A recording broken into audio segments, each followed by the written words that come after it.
vaccinated, please go get the vaccine to save lives. And for now, for this presentation and session, we're moving on to our last speaker, Amy Staley. She is a registered orthopedic vascular nurse at New York Presbyterian Hospital and Weill Cornell Medical Center in the United States. Amy, take it away. Thank you so much, Francesca.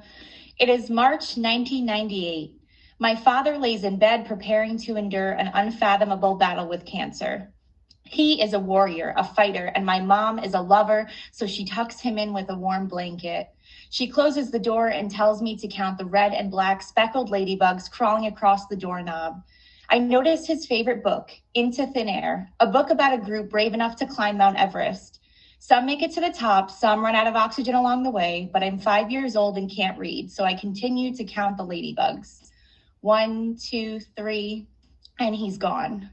My mother hugs me. I feel safe and secure, and she is not a nurse, but she is a healer and a giver, and it is because of her selflessness and sacrifice over the next 13 years of my life that I make the choice to become a nurse.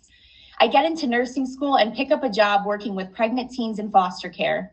They don't have mothers or homes, and many hold extensive criminal records, but they do have Miss Amy, and Miss Amy is both a lover and a fighter, and she speaks to them like they are the next world leaders because she knows that they are. She teaches them how to dress and speak respectfully, make resumes, and land jobs. They were by my side the day that I received my dream nursing job at the #1 hospital in New York. I looked at one of the girls and said, "When a door looks closed, all you have to do is knock." She told me that she was going to be a nurse too, and today she is. I began working at New York Presbyterian, where the sun shines every single day and miracles multiply by the minute. I am a proud nurse, not an Olympic gold medalist or an executive member of anything, but I am faster than Usain Bolt when crisis hits and the CEO of tucking you in with a warm blanket when the chaos has subsided. It is March 13th, 2020, and I am writing my name and the date on a brown paper bag to store my N95 mask. What I thought was a virus is turning out to be a war, and I leave my shift and walk to the hotel where I'm staying, but this time I'm not counting ladybugs. I'm counting refrigerator trucks. 2, 4, 6. I close my eyes and imagine that I'm at the top of Mount Everest. I open my eyes and see the bare streets of my city, wondering if we have enough oxygen in this country for a city of 8.5 million people. Then the silence breaks. It's 7 p.m. and the streets of New York are empty, but so loud, singing songs of hope and gratitude. People here across the Hudson River, across the world, are gathered on balconies, screaming from windows and rooftops in applause for frontline workers. We all came together to fight. Where were you? Finishing up a 12-hour battle of your own, working from home, or perhaps waiting in line behind 68 people just for toiletries. When the COVID-19 vaccine arrived, I was overwhelmed with hope, expecting songs of humanity, but instead I saw division. Many have forgotten that we are still battling a war with this virus. When we are floated to the COVID units in the United States, it is not called floating, but rather deployment.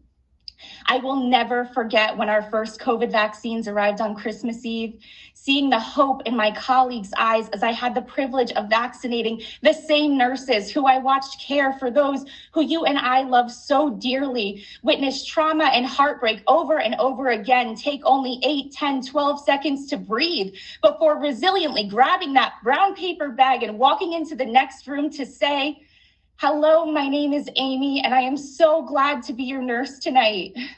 I know that hospital walls across the world cannot speak, but if they could, they would tell you that the time to act is now. I have spent the past month in a virtual room with 5 other nurses across the world discussing ways to increase vaccine equity and adherence. Not 6 feet apart, but rather worlds apart, we have discovered our most powerful weapons, our voices.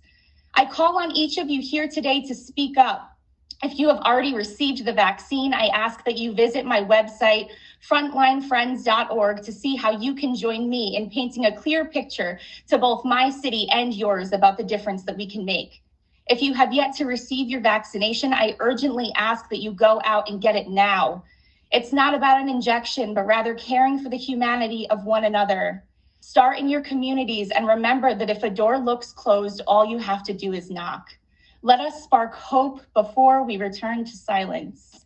It's 7 p.m., and I hope that you hear my voice, counting down the moments until we join together. Unity begins in 3, 2, 1. Thank you.